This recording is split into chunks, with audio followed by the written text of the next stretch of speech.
मैं संत कबीर जी की धरती से मैं आती हूँ। मेरा मायका है वहाँ, और उनके जन्म की पूर्व संध्या पर उन्होंने लिखा है कि पोथी पढ़ जब हुआ पंडित भया न को, ढाई आखर प्रेम का पढ़े सो पंडित हो। तो उसी पर एक कविता है, खो रही सारी दिशाएं छा रहा कोहरा घना, खो रही सारी दिशाएं छा रहा कोहरा घना, भय कपट की डोर पर क्यों चल रहा मानव तना, क्यों यहाँ पर लोभ का बस सज रहा बाजार है, क्यों यहाँ पर भावनाएं लग रही बेकार हैं।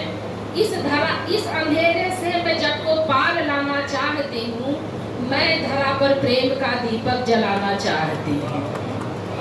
थक रही अपनी धराए तप रहा सूरज यहाँ, थक रही अपनी धराए तप रहा सूरज यहाँ, अब गगन का चांद प्यारा कह रहा जाऊं कहाँ, हो रहा छिछला उदध, हो रहा छिछला उदध भी ला रहा तूफान है, अब नदी तटबंध को देती कहाँ पर मान है।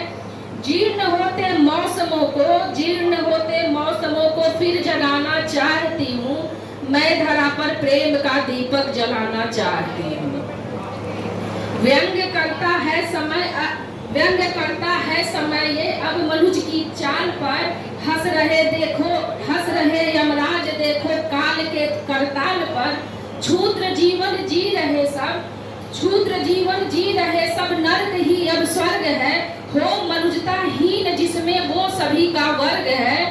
द्वेष छल के खेल को मैं अब डिगाना चाहती हूँ, द्वेष छल के खेल को अब डिगाना चाहती हूँ, मैं धरा पर प्रेम का दीपक जलाना चाहती हूँ। हो यहाँ पर प्रेम सबको, हो यहाँ पर प्रेम सबको, वर्ण का ना भेद हो, मान हो सबका हृदय में, मान हो सबका हृदय में, ना किसी से खेद हो लड़कपन में उमंगे, हो लड़कपन में उमंगे, जोश से यौवन भरे, धर्म का हो वास जिसमें, कर्म ऐसा सब करें। विषमता की प्रीत पर मैं, विषमता पर प्रीत की मैं चादर चढ़ाना चाहती हूँ, मैं धरा पर प्रेम का दीपक जलाना चाहती हूँ, मैं धरा पर। धन्यवाद।